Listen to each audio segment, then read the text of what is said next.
Сегодня мы садим лес. И представляете себе, тут кормят 2 раза. Сначала был, что там, ланч, перекуска, а теперь греча с мясом. Садим лес. А в Беларуси вот это вот пропагандистские посадки, они же там, во-первых, не кормят, надо с собой брать. Во-вторых, перчатки не дают, а тут дают перчатки. Вот, жыве Літва.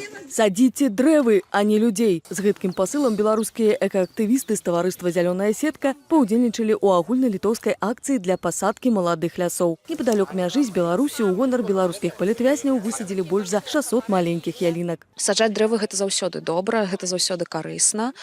А саджаць дрэвы з думкамі пра тых людзей, которые сядзяць цяпер за кратамі, гэта яшчэ удвая ці утрая важней. У акцыі ўзяў удзел Андрэй Павук. Музыка і блогеры гэтым разам не стрымаўся, каб не пакпіць з беларускіх чыноўнікаў.